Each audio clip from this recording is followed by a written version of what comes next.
মুসলমানরা আজকের ডেটে দাঁড়িয়ে যেমন অন্যায় করছে, কুরবানির অর্থটা তারা ভুলে গেছে, কাকে কুরবানি দিতে হয় আর কোনটাকে কুরবানি দিতে নেই, তেমনি হিন্দুরাও ভুলে গেছে মা কালীর নাম করে, মা দুর্গার নাম করে মহিষ বলি দিয়ে দিচ্ছে। নেহাত্তা ছাগলের বাচ্চাগুলো ধরে ধরে কালী মন্দিরের সামনে বলি দিচ্ছে। এটা কি বলি? মা কি রক্ত চায়? যে মা হয় সে কখনো বাচ্চার মাংস খায়, বাচ্চার রক্ত চায়? আগে বুঝতে হবে বলি মানে কি। বলি মানে বুলি। বলি মিন্স পশু হত্যা নয়, বলি মানে বুলি।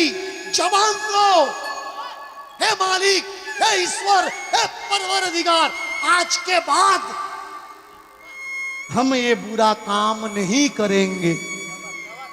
इसे कहते हैं जवान देना, बोली देना, वचन देना। और इसे धर्म में कहता है बोली, ना कि पशु बोली। मुसलमानদের পশু কাটার সময় আসে, তখন আমাদের ভিতর থেকে গন্ডগোল আমরা শুরু করি। গাই আমাদের মা, গাই কাটা যাবে না। কি বলে তো, এদিকে হয়তো বলে না, অনেক দিকে আন্দোলন হয় দেখবেন, গরু কাটা যাবে না। আচ্ছা গরু কাটা যাবে না কেন? গরু আমাদের দেবতা। আচ্ছা গরু যদি তোমাদের দেবতা হলো, ব্রহ্ম বৈবর্ত পুরাণ ভালো করে মন দিয়ে শুনবেন, এর জন্য স্টেজে দাঁড়িয়ে আমি বারবার বলি পড়াশুনো করুন।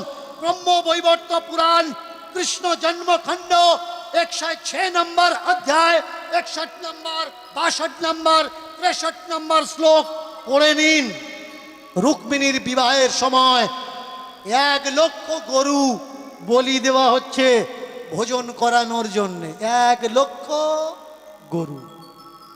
গরু যদি মা হলো, গাই যদি মা হলো, তাহলে রুক্মিণীর বিয়েতে 1 লক্ষ গরু কিভাবে কাটা হচ্ছে নিজেকে প্রশ্ন করেছেন?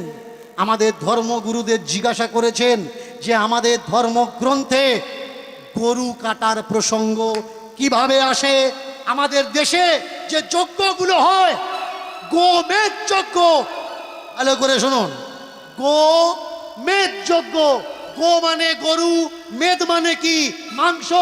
গরু কেটে গরুর মাংস দিয়ে যে যজ্ঞ হয়, তাহলে গরু যদি মা হবে, যজ্ঞে কেন গরু কাটা হবে? কখনো কাউকে জিজ্ঞাসা করেছেন?